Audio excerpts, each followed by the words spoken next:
আমি আবার চলে আসলাম বন্ধুরা আরেকটা রান্না নিয়ে। রান্না না অবশ্য, এটা ভাজা।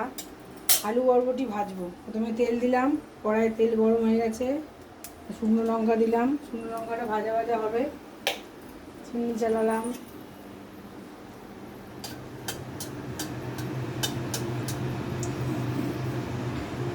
এটা হচ্ছে রাতের রান্না,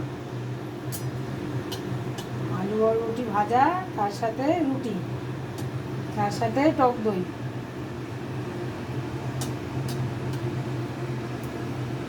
লঙ্কাটা ভাজা হয়ে গেছে, এবার আলু বরবটিটা দিয়ে দেবো আস্তে আস্তে।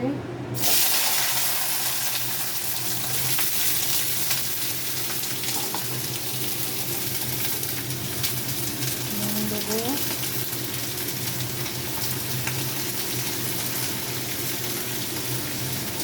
বুঝলি তো, নুনটা অল্প দেবো, হলুদ দেবো,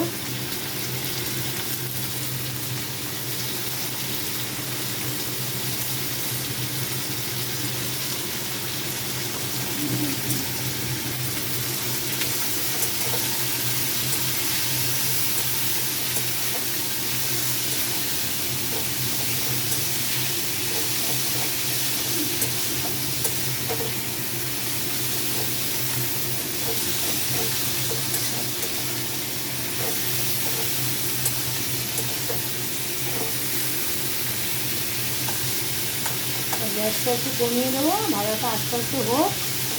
ভাজাটা হলে তোমাদেরকে দেখাবো কেমন হবে।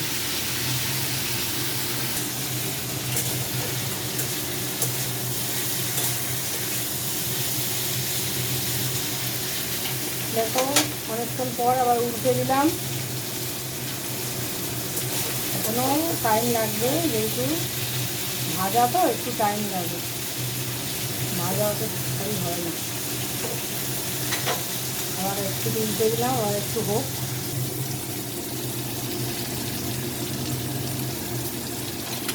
তো ভাজা মোটামুটি হয়ে এসছে।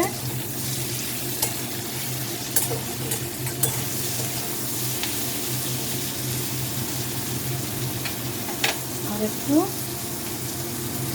2 মিনিট মতো রেখে নামিয়ে নেব।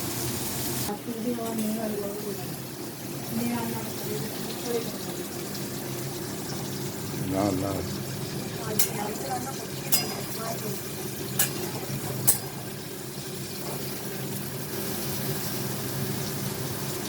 মায়ের পরে মেয়ে ফিনিশিং টাচ দিচ্ছে।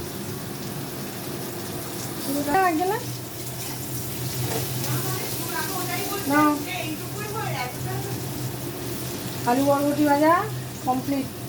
লাল লাল করে দেখো কি সুন্দর ভাজা হয়েছে, রুটি দিয়ে হেভি লাগবে খেতে। শেষ করি। কালকে দেখা হবে।